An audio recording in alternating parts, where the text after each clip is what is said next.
All right, what's up, everyone? It's another warm day here in Ontario, Canada. It's like ridiculous. I got the window fan going again.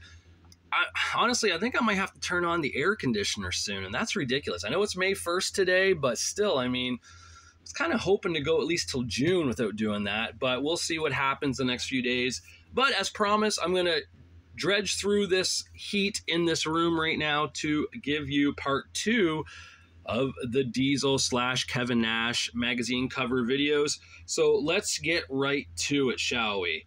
Wrestle America Fall 96. We got Nash and Hall on the cover.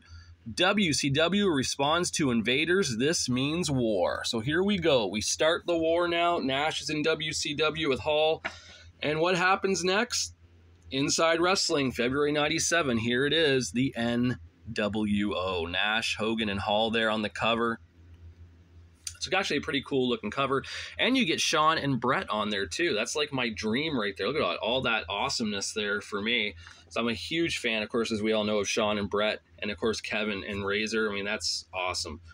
Inside Wrestling, April 97, we get Shawn and Nash on the cover for the computer tournament. So once again, that computer tournament, of course, Diesel and who was it? Big Van Vader was the 1 year, the 95 one, I believe, was that one. Let me move this over a bit, get those. There we go.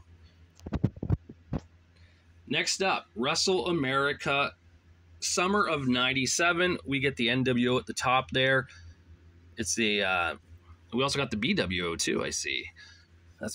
I think they were doing a thing on all the groups at the time and the companies for that one. PWI, September 97. NW over? Kevin Nash saying, we're not united. Hogan saying, I'm in charge here. And Bischoff is like, everything's just fine. But, of course, it wasn't, because we saw the Wolfpack and NWO Hollywood come out very, very shortly in the next 6-7 months. October 97 for Inside Wrestling. We got Nash and Hall there, menacing duo.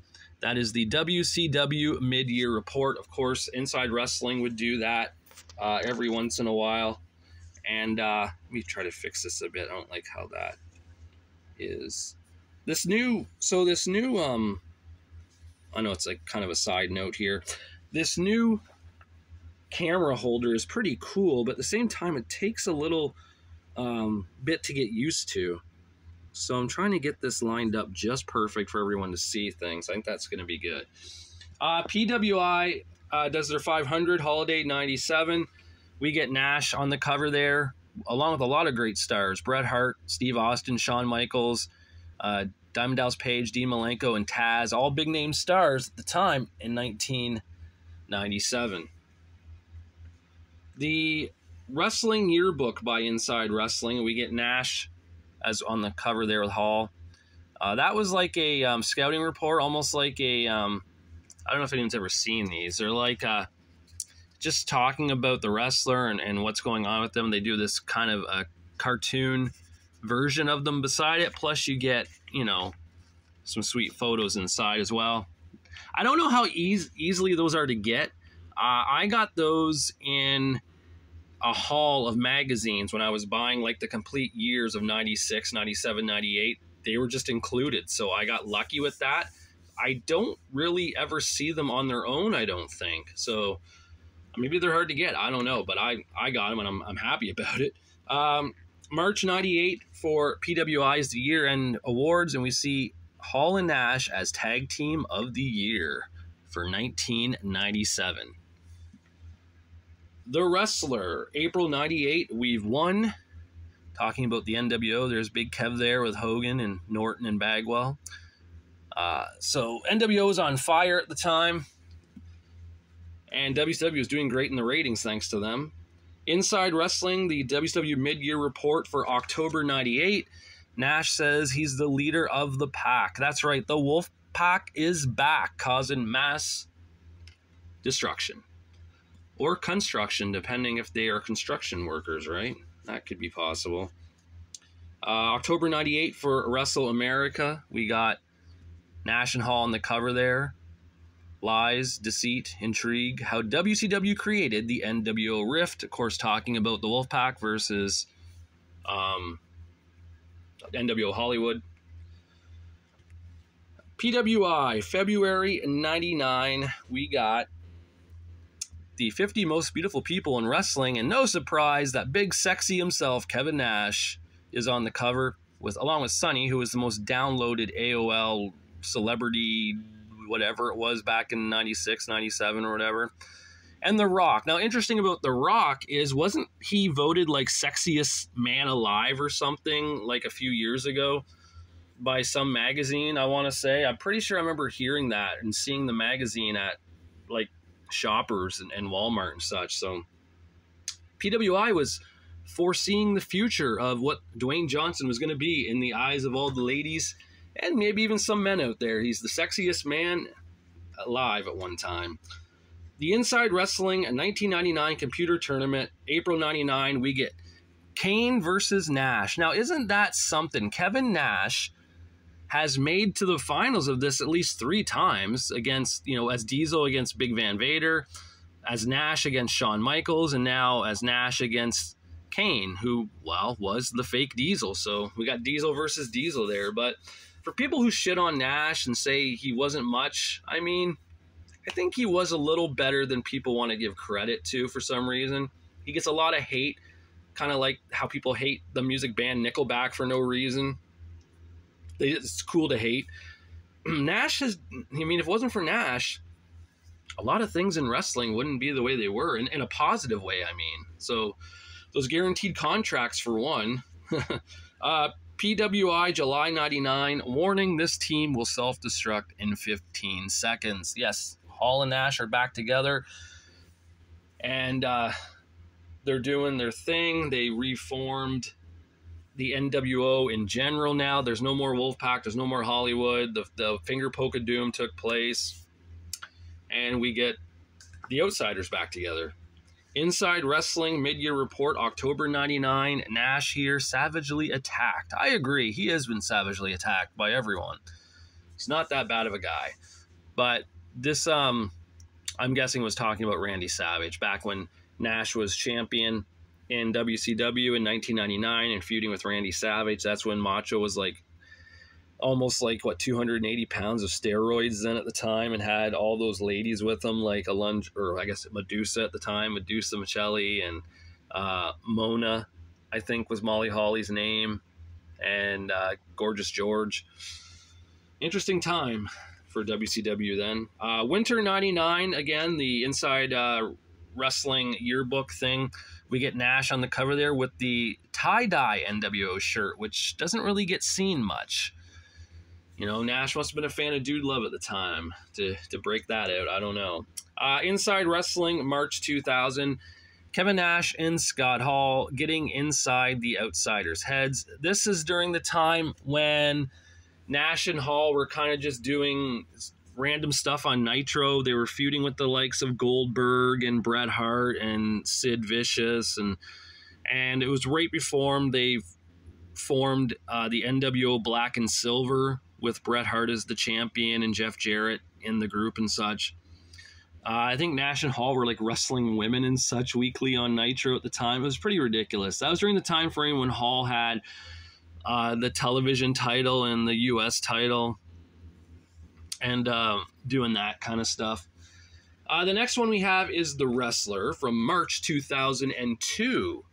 Outsiders looking in. Hall and Nash take aim at the WWF. That's because WCW is dead. It's gone, buried, forgotten by now because of the whole invasion angle that just was ridiculously bad.